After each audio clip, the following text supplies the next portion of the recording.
नमस्कार मित्रांनो, अनंतपूर मधील एक भयंकर कहाणी ह्या कथेचा हा भाग 3 आहे। जर तुम्ही कथेच्या आधीच्या भागांचे व्हिडिओज न बघता थेट या व्हिडिओवर आला असाल तर हा व्हिडिओ पाहण्याआधी कथेच्या आधीच्या भागांचे व्हिडिओज आधी पहावेत। ह्या कथेच्या प्रसारित होणाऱ्या सर्व भागांच्या व्हिडिओच्या लिंक्स या कथेच्या प्रत्येक व्हिडिओच्या डिस्क्रिप्शन मध्ये देण्यात येतील। कथेच्या 3ऱ्या भागाला आता सुरुवात करू।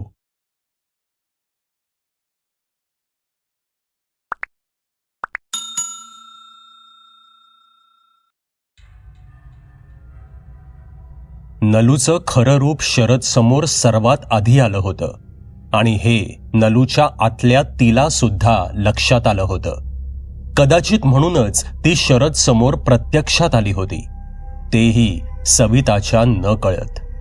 पण शरदला एक प्रश्न पडला होता की आसावरी सोबत जे घडलं ते तिला कसं माहिती? मुळात तिथला आणि हिचा काय संबंध असेल? शरदच्या डोक्यात फक्त आणि फक्त आसावरी आणि नलूचाच विचार चालू होता। अजून एक प्रश्न त्याला सतावत होता की सविताताईंना यातलं काहीच माहिती नाही का, की त्यांना सगळं माहिती असून देखील त्या अजाण बनत आहेत। त्याच्या डोक्यात प्रश्नांचं नुसतं काहूर माजलं होतं। आपल्याला सगळ्या प्रश्नांची उत्तरं कदाचित सविताताईंकडून मिळतील असं त्याला वाटत होतं, म्हणूनच तो सविता येण्याची वाट पाहत होता। सविता सकाळी जेव्हा बाल्कनीत आली होती तेव्हाच तिला तिथे सुकून गेलेलं रक्त दिसलं होतं आणि खरं तर तेव्हापासूनच ती अस्वस्थ होती। पण सविताला काय झालं होतं कुणास ठाऊक। ती नलूच्या आतल्या तिला ओळखत तर होती, पण ती खरंच परत आली आहे का या एका संशयावर सविता अडकून होती। त्यातून सुटण्याचा विचार सुद्धा ती करत नव्हती। आपल्या घरातलं वातावरण बदललं आहे हे सुद्धा तिच्या लक्षात आलं नव्हतं। जी सकाळ नेहमी प्रसन्न असायची ती सकाळ आजकाल उदास आणि भकास वाटायला लागली होती। देव्हाऱ्यातील धूळ वाढत चालली होती। नलूच्या आत जी कोणी होती तिने कदाचित सवितावर काही जादू केली होती, त्यामुळे बहुतेक ती या संकटातून मुक्त होण्याच्या दिशेने विचारच करत नव्हती। पण कुठेतरी तिच्या आतली आई अजून सुद्धा तग धरून होती, त्यामुळे नलूच्या आत जी कोणी होती तिची ताकद अजून कमी होती, त्यामुळे ती फार काही करू शकत नव्हती। सविताने डॉक्टरांना फोन लावला आणि त्यांना नलूच्या अस्वस्थतेबद्दल सांगितलं।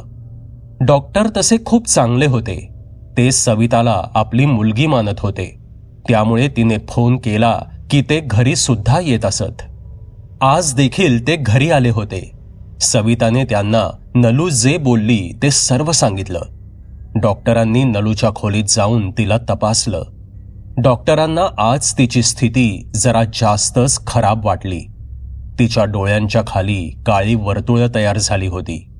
नेहमी प्रसन्न दिसणारा चेहरा खूप मलूल झाला होता। नलूचा चेहरा खूप थकल्यासारखा वाटत होता। नाजूक असणारी नलू अजूनच नाजूक झाली होती। तिची अवस्था पाहून डॉक्टरांनी तिला काही औषधं दिली आणि झोपेचं एक इंजेक्शन दिलं आणि ते परत जायला निघाले। सविता, मी तिला आत्ता झोपेचं इंजेक्शन दिलंय, त्यामुळे तिची झोप पूर्ण होईल। बहुतेक तिची झोप म्हणावी तशी होत नाहीये, म्हणून कदाचित हा सर्व त्रास तिला होतोय। ती उठली की तिला पेज वगैरे खायला दे, पण आत्ता तिला शांत झोपू दे। मी निघतो आता, काही लागलं तर कधीही फोन कर, असं म्हणून डॉक्टर निघून गेले। सविताला खरं तर शरदकडे जायचं होतं, त्यात नलू आता 3 ते 4 तास उठणार नाही असं डॉक्टरांनी सांगितल्यावर सविताला बरं वाटलं। तिला आता नलूची काळजी नव्हती, कारण नलू आता इंजेक्शनमुळे कमीत कमी 3 ते 4 तास तरी उठणार नाही याची तिला खात्री झाली होती। ती नलूच्या रूममध्ये गेली। तिने नलूच्या अंगावरची चादर नीट केली, तिच्या डोक्यावरून हात फिरवला आणि भरल्या डोळ्यांनी तिने नलूकडे पाहिलं आणि मग ती शरदकडे जायला वळाली।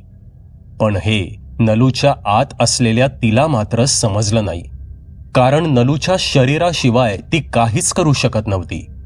तेवढी तिची ताकद अजून वाढली नव्हती. नलू सोबत ती सुद्धा तिथेच आडवी पडून होती. उठायची इच्छा असून सुद्धा ती उठू शकत नव्हती. आता जणू काही आपल्याला बांधून ठेवलं आहे असंच तिला वाटत होतं. सविताने बाल्कनीचं दार बंद केलं, गॅस बंद केला, नावाला भाजीची पिशवी आणि थोडे पैसे घेऊन ती बाहेर पडली आणि पाठीमागे दार बंद केलं. शरद सविताची वाटच पाहत होता.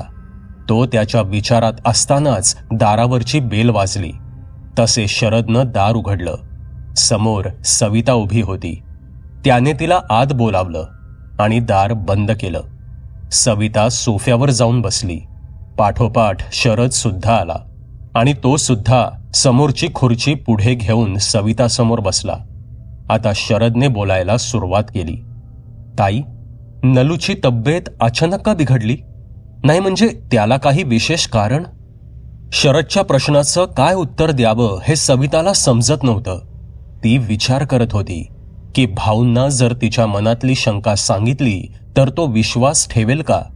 पण तिच्या मनातले विचार बहुधा शरदला कळाले होते. तसे तो म्हणाला, ताई, जे काही असेल ते स्पष्ट सांगा. तुम्ही जे काही सांगाल त्यावर माझा नक्कीच विश्वास असणार आहे. कारण मी गेल्या काही दिवसात जे काही पाहिलं आहे किंवा अनुभवलं आहे त्यावरून तरी माझा कुठल्याही प्रत्यक्ष किंवा अप्रत्यक्ष गोष्टींवर नक्की विश्वास बसेल. असं म्हणून त्याने आसावरी आणि त्याच्या सोबत जे जे घडलं होतं ते अगदी संक्षिप्त स्वरूपात सविताला सांगितलं. त्याला ते सारं सांगताना भरून आलं होतं, पण त्याने स्वतःला सावरलं. काही सेकंदांसाठी तो बोलायचा थांबला. मग त्यानंतर तो जे काही बोलला ते ऐकून मात्र सविताच्या चेहऱ्यावर आश्चर्य आणि भयाचे भाव न लपण्यासारखे होते. कारण शरदने सोसायटीच्या आवारात आल्यावर जे काही पाहिलं होतं ते सविताला सांगितलं होतं. तसे सविता भीत भीत बोलली, म्हणजे ती परत आलीये? हो, ती परत आलीये. भाऊ, ती परत आलीये. नाही नाही, आईंना आणि विवेकला तिनेच मारलं. आता मी नलूला तिला नाही नेऊ देणार. नाही, ती फक्त माझी आहे. नाही नाही. सविता खूप घाबरली होती. भीतीने ती थरथरू लागली होती. तिला दरदरून घाम सुटला होता. शरद तिची अवस्था पाहून चमकला. त्याने पटकन आत जाऊन पाणी आणलं. ते सविताला दिलं. थरथरत्या हातांनी तिने ते पाणी कसंबसं प्यायलं. बरचसं पाणी तिच्या अंगावर सांडलं होतं, पण अजून सुद्धा ती घाबरलेली होती. शरदने प्रश्न केला, ती कोण? शरदच्या या प्रश्नाने सविताने भीतीने भरलेल्या नजरेने शरदकडे पाहिलं आणि म्हणाली, किशोरी, निलांबरीची जन्मदात्री, म्हणजेच नलूची आई. सविताचे हे शब्द शरदच्या कानात घुमू लागले होते. आपण काहीतरी चुकीचं ऐकलं आहे असंच त्याला वाटलं. त्याने पुन्हा सविताला विचारलं, काय म्हणाल्या ताई तुम्ही? नलूची आई? हो, नलूची आई, सविता म्हणाली. पण मग तुम्ही? शरद बोलता बोलता थांबला. मी नलूची मामी. नलू माझी भाची आहे, सविता म्हणाली. ते ऐकून शरद निशब्द झाला होता. घरातून बाहेर पडल्यापासून सविताच्या मनावर सतत जाणवणारं दडपण आता तिला जाणवत नव्हतं. एक अनामिक ऊर्जा तिला स्वतःत जाणवत होती आणि मुख्य म्हणजे तिला स्वतःला मोकळं असल्यासारखं आता वाटत होतं. त्यामुळे सविता आता शरदला सारं काही सांगू लागली. माझं आणि विवेकचं लग्न झालं. आमच्या घरात त्यावेळी आम्ही तिघेच होतो, विवेक, मी आणि माझ्या सासूबाई. विवेक यांची एक लहान बहीण होती. तिचं नाव किशोरी. पण तिचं लग्न झालेलं होतं. ती तिच्या सासरी राहत होती. माझ्या सासूबाई खूप प्रेमळ होत्या. विवेक सुद्धा खूप समजूतदार होते. त्यामुळे आमचा सुखाचा संसार चालू होता. जवळजवळ 1 वर्ष झालं असेल आमच्या लग्नाला. एक दिवस किशोरी अचानकच सासर सोडून घरी आली.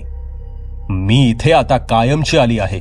मला आता त्या घरी परत जायचं नाही, त्या घरात मी राहणं आता शक्य नाही, किशोरी तावातावानं बोलत होती.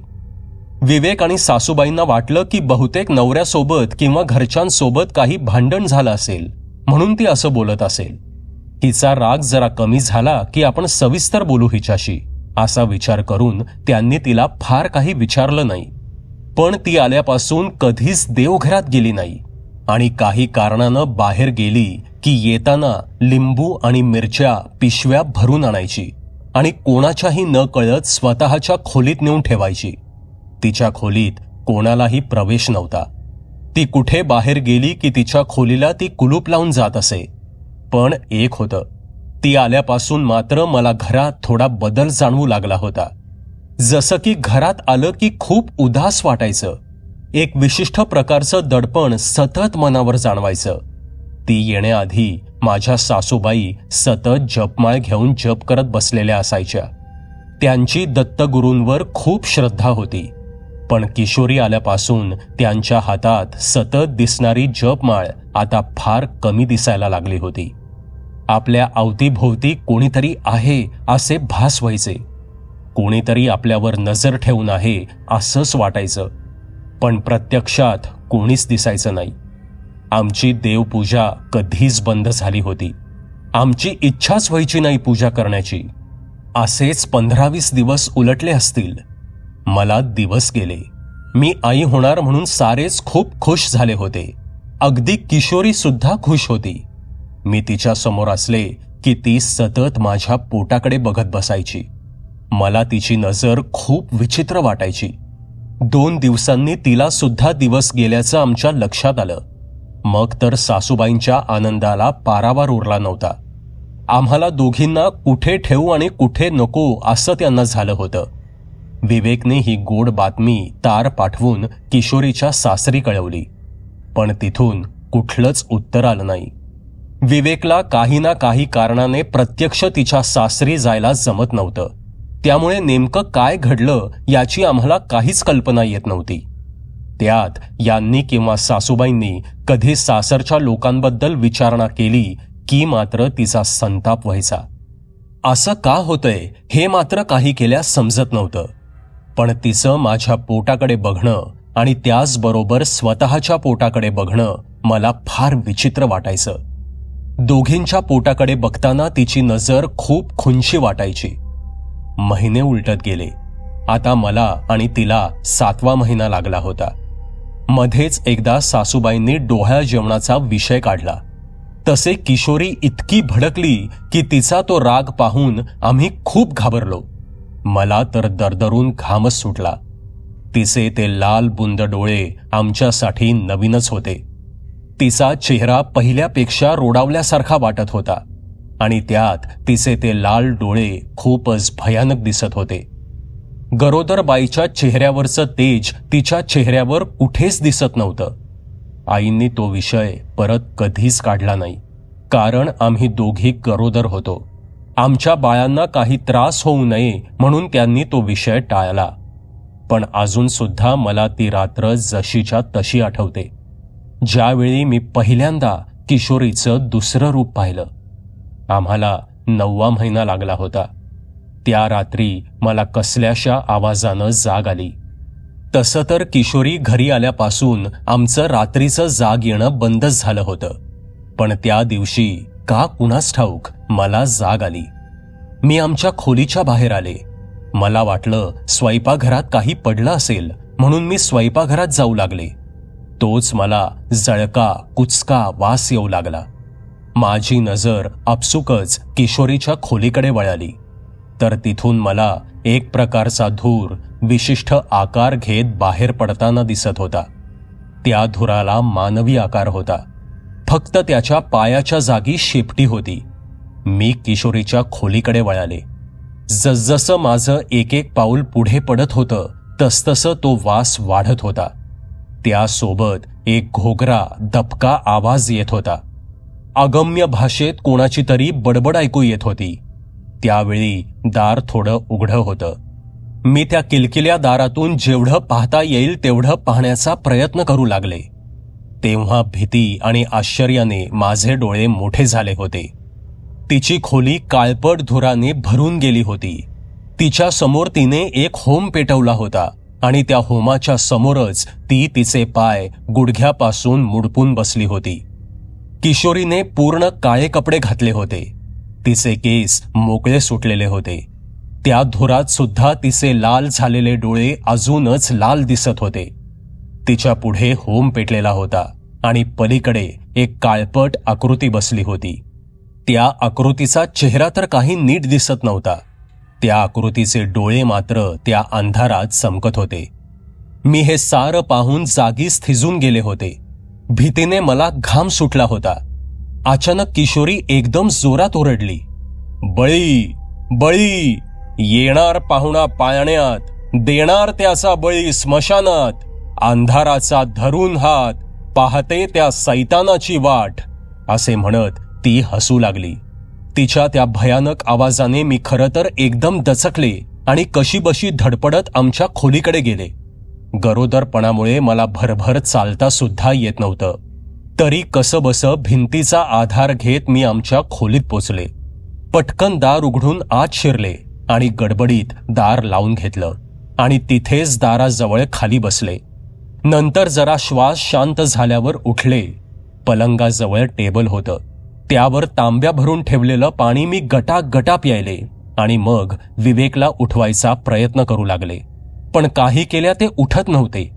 त्यांची झोप खरं तर सावध असायची, पण त्या दिवशी त्यांना उठवून सुद्धा ते उठत नव्हते. तोच मला दाराच्या खालून येणाऱ्या उजेडात कोणाची तरी सावली दारापाशी घुटमळताना दिसली. म्हणून मी झोपायचं नाटक करत तशीच पडून राहिले. काही क्षण ती सावली तिथेच घुटमळली आणि मग निघून गेली. त्या रात्री परत मला झोप लागलीच नाही. त्या रात्री जे काही घडलं ते दुसऱ्या दिवशी मी सारं आईंना आणि विवेकला सांगितलं. आईंनी विवेकला ताबडतोब किशोरीच्या सासरी रवाना केलं आणि स्वतः तिच्यावर लक्ष ठेवू लागल्या. किशोरीला त्यावेळी फारसं काही समजलं नाही. तिला वाटलं विवेक ऑफिसला गेले आहेत. विवेक किशोरीच्या सासरी पोचले तेव्हा त्यांना तिथे जे काही समजलं ते ऐकून तर आमच्या सुद्धा पायाखालची जमीन सरकली. किशोरीचं जेव्हा लग्न झालं होतं तेव्हा ती अगदी सालस होती, पण लग्नाला जवळजवळ 4 वर्ष होऊन सुद्धा मूल मात्र झालं नव्हतं. म्हणून तिने न जाणे कितीतरी उपास तापास केले होते, कितीतरी नवस केले होते, पण काही केल्या ती गोड बातमी मिळत नव्हती. ती आता वैतागली होती. पण एक दिवस ती जेव्हा नेहमीप्रमाणे संध्याकाळच्या वेळी मंदिरात जात होती तेव्हा तिच्या डोक्यात असंख्य विचार थैमान घालत होते. मला मूल का होत नाही? काय दोष असेल माझ्यात? नक्की दोष माझ्यात आहे की ह्यांच्यात? पण दोष ह्यांच्यात असला तरी सुद्धा मान मलाच खाली घालावी लागणार ना. शेवटी यांना कोण काय बोलणार? समाजात तर बाईचीच खिल्ली उडवली जाते ना. पुरुषाला कोण दोष देणार? असल्या विचारांच्या गर्तेमध्ये ती इतकी हरवली होती की आपण आज दुसऱ्या रस्त्यावर आलो आहोत हे सुद्धा तिच्या लक्षात आलं नाही. ती अशीच चालत पुढे जात असताना एक मोठा आवाज झाला आणि ती तिच्याच विचारातून बाहेर आली. जेव्हा तिच्या लक्षात आलं की आपण वाट चुकलो आहोत ती पूर्णपणे गोंधळली. इकडे तिकडे पाहू लागली. अस्वस्थ मनाने ती तिथेच थांबली. आजूबाजूला कोणीही नव्हतं आणि अंधार सुद्धा पडत चालला होता. तिला आता रडायला येत होतं. परतीचा मार्ग सापडत नव्हता. काय करावं आता असं म्हणत ती डोक्याला हात लावून खाली बसली आणि हुंदके देऊ लागली. क्षण 2 क्षण गेले असतील. तोच किशोरीच्या कानावर एक चिरका आणि भारदस्त आवाज पडला. क्यों रोती है बच्चा? राह भटक गई? नहीं, भटकाई गई है तू. त्या आवाजाने किशोरी दचकली आणि जरा भीत भीत तिने त्या आवाजाच्या दिशेनं पाहिलं. तिथे एक माणूस उभा होता. त्याने सर्वांगाला राख फासली होती. आग ओकणारे लाल भडक डोळे, कपाळावर रुपया एवढं मोठं कुंकू लावलेलं, पायापर्यंत वाढलेल्या ओबड धोबड जटा, त्यातल्याच काही जटा अर्धवेटोळे करून डोक्यावर बांधलेल्या होत्या. कमरेभोवती वाघाची कातडी नुसती गुंडाळली होती. गळ्यात मुंड माळ होती आणि एक रुद्राक्ष गळ्यात घट्ट बसवला होता. त्याचं ते रूप सायंकाळच्या प्रकाशात भयानक वाटत होतं. त्या माणसाला पाहून ती अजून घाबरली. तो आघोरी त्याच्या भसाड्या आवाजात पुढे म्हणाला, तुझ्या मनात जे वादळ उठलं आहे ते सगळं जाणतो मी, आणि त्यावर उपाय सुद्धा जाणतो. पण इतके बोलून तो माणूस बोलायचा थांबला. पण काय? स्वतःला सावरत किशोरी कसबस म्हणाली, त्याआधी तुला माझी सेवा करावी लागेल. मी मागेल ते द्यावं लागेल. मी काहीही मागितलं तर ते उलट प्रश्न न करता चुपचाप आणून द्यावं लागेल. नाहीतर तुला तुझा जीव गमवावा लागेल. बोल, आहे का मंजूर? तो माणूस म्हणाला. किशोरीला काय वाटलं काय माहिती, पण तिनं ते मान्य केलं. पण काही गोष्टीत तिने त्या साधूला आजमावलं आणि त्याने सुद्धा तिला काही गोष्टीत मदत केली. आणि मग हिला त्या आघोऱ्याचा नादच लागला. त्याच्यामुळे तिला हवं ते करता येऊ लागलं. त्यामुळे देवधर्म सोडून ती काळ्या विद्येच्या मागे लागली. तिच्या डोक्यावर त्या साधूचं आणि त्या काळ्या विद्येचं जणू काही आरोहणच झालं होतं. तिच्या मस्तकावर स्वार होऊन तो आघोरी वाटेल ते करू लागला. आणि मग सुरू झाला तो जीव घेणा खेळ. गावातून जनावरं गायब होऊ लागली. ही जनावरं किशोरी बळी देण्यासाठी वापरत होती. लोकांना संशय यायला लागला होता, पण कोणाकडे पुरावा नव्हता. त्यामुळे कोणी तिला काहीच करू शकत नव्हतं. असंच एक दिवस ती म्हणाली, बाबा, माझी खरी अडचण ही आहे की मला मूल होत नाही. माझ्यानंतर ज्यांचं लग्न झालं त्या सर्वांना मुलं झाली, फक्त मलाच होत नाही. जिथे जावं तिथे वांझोटी म्हणतात मला. आता मला हे सहन होत नाही. मला फक्त मुलगा हवा आहे, आणि तोही सर्व शक्तिमान. सगळे त्याच्या पुढे झुकले पाहिजेत, बस. तिने त्या आघोऱ्याला सांगितलं की तिला मुलं होण्यासाठी काहीतरी उपाय सांगावा. तिचं हे बोलणं ऐकून त्याने जो उपाय सांगितला तो भयंकर होता. किशोरे, तू 2 नवजात बालकांचा बळी आज रात्री द्यायचा. जर तू तो बळी दिलास तर खुद्द सैतान तुझ्या पोटी जन्म घेईल आणि मग तो जगावर राज्य करेल. पर्यायाने तू सुद्धा जगावर राज्य करू शकशील, तो माणूस म्हणाला. किशोरी त्या आघोऱ्याच्या इतक्या आहारी गेली होती की त्याचं प्रत्येक वाक्य ती प्रमाण मानू लागली होती. त्याच रात्री गावातील शेवंताची प्रसूती झाली.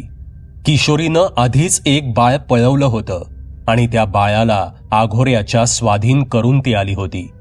तिकडे त्याने पूजा मांडली होती आणि शेवंता प्रसूत झाल्याचं समजताच तिथून सुद्धा किशोरीने कोणाच्याही न कळत त्या बालकाला उचलून घेतलं आणि जंगलाचा रस्ता धरला, ते सुद्धा रात्रीच्या वेळी.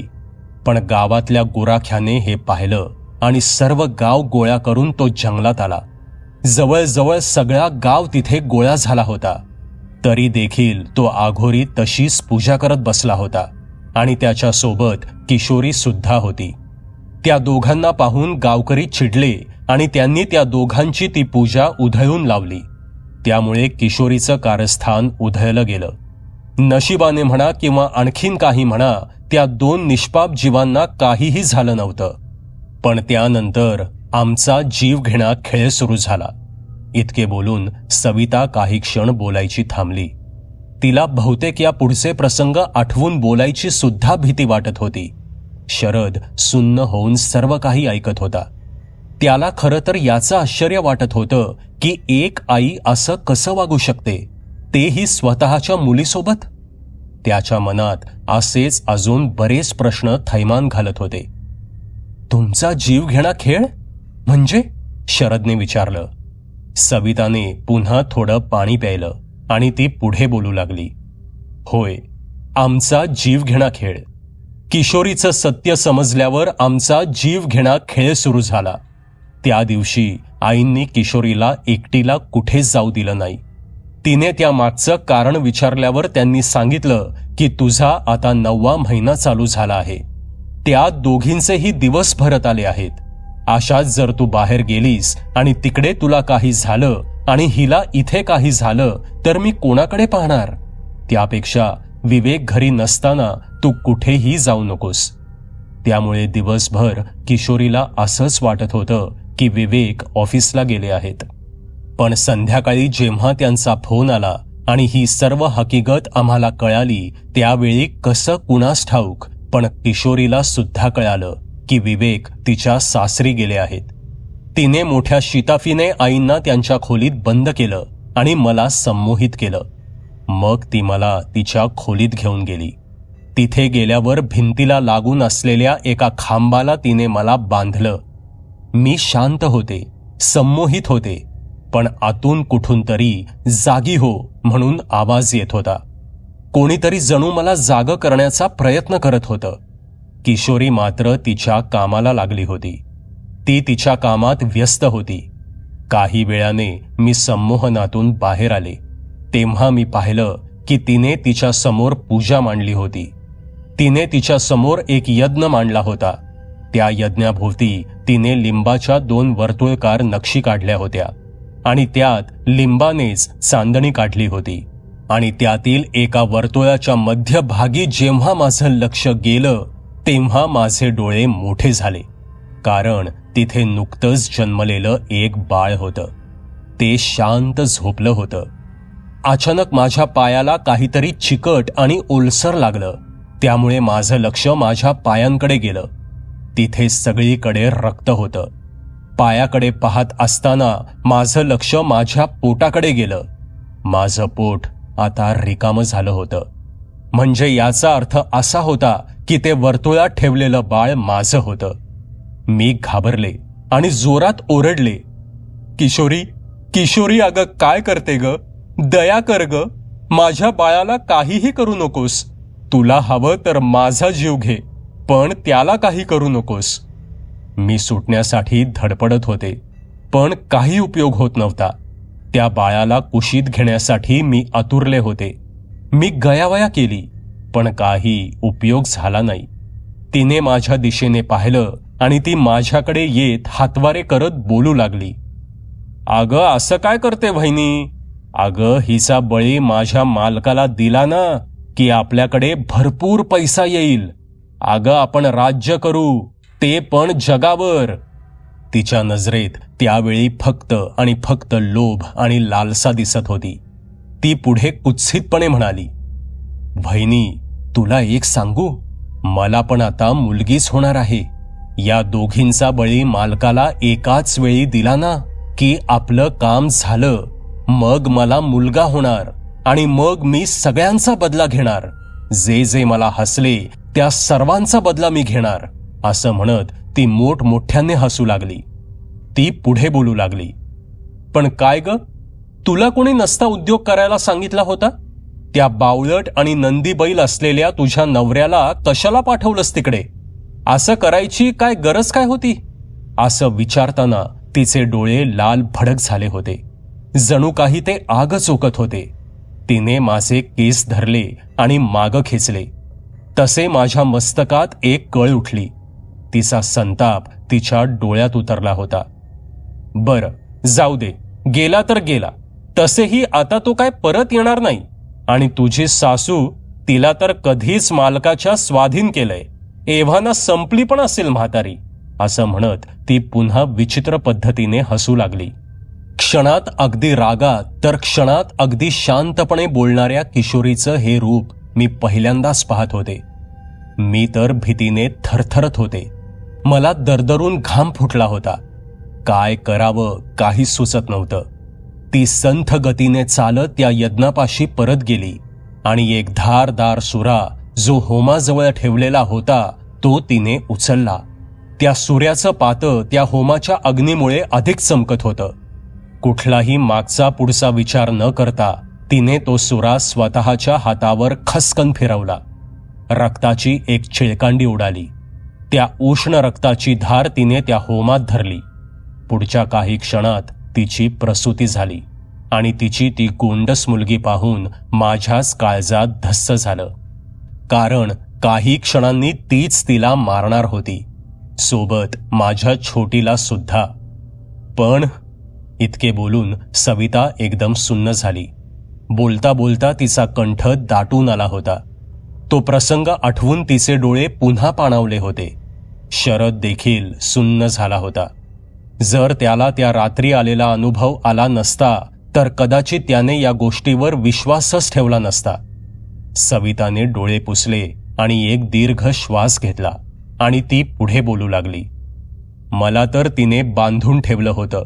मी ओरडत होते, रडत होते, पण त्या ओरडण्याचा, त्या रडण्याचा तिच्यावर काडीचाही परिणाम होत नव्हता. ती काहीतरी अगम्य भाषेत बडबडत होती. तिच्या समोर चालू असलेल्या त्या होमामधल्या ज्वाळा आता रंग बदलू लागल्या होत्या. त्या ज्वाळा काळसर, निळसर रंगाच्या होऊ लागल्या होत्या आणि त्या ज्वाळांमध्ये मला एक दृश्य दिसू लागलं. त्या दृश्याकडे पाहून तर माझे डोळे भीतीने मोठे झाले. किशोरी मात्र त्या आगीकडे एकटक पाहत होती. जणू ती तिथेच बसून काहीतरी हुकूम सोडत होती. त्या दृश्यात मला विवेक बाईकवरून जाताना दिसत होते आणि इतक्यात किशोरी ओरडली, माझ्याबद्दल माहिती घेतोस ना? काही अडलं होतं का?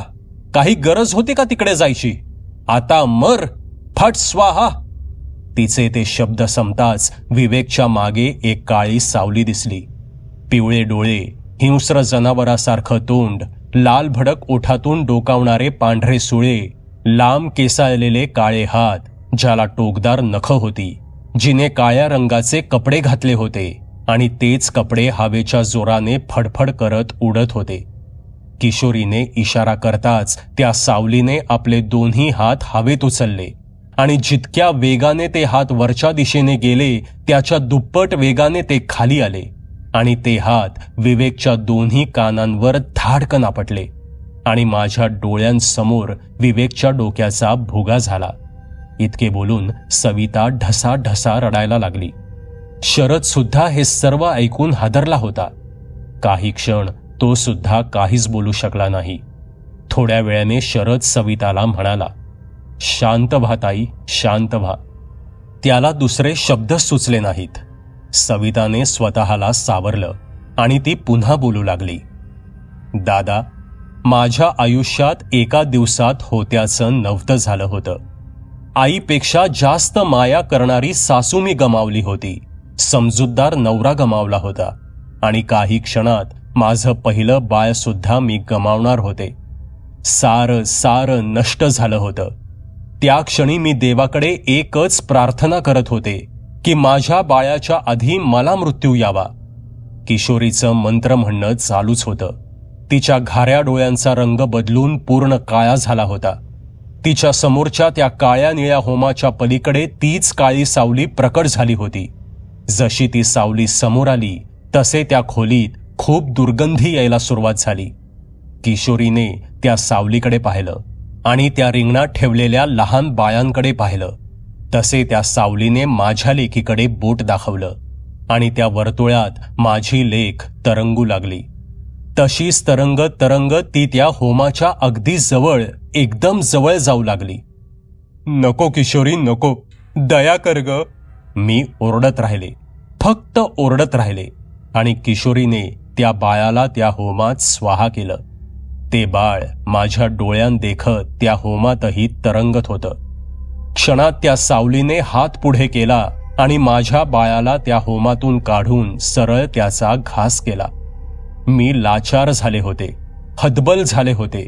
मी डोळे बंद करून घेतले. निदान आता मला काही दिसणार तरी नव्हतं. पण थोड्या वेळाने मला असं जाणवलं की कोणीतरी माझे हात सोडवत आहे. मी मागे पाहण्याचा प्रयत्न केला, पण मला फक्त एक आकृती दिसली. नऊवारी साडी घालून डोक्यावर पदर घेतलेल्या स्त्रीची आकृती, अगदी आमच्या आईंसारखी. त्या आकृतीची ती दोरी सोडवण्याची धडपड बराच वेळ चालू होती आणि खूप प्रयत्न केल्यानंतर माझे हात सुटले. मी मागे वळून पाहिलं. तिथे खरंच आई होत्या, पण त्या धुसर दिसत होत्या. माझ्याकडे बघत स्मित हास्य करत त्या हवेत विरून गेल्या.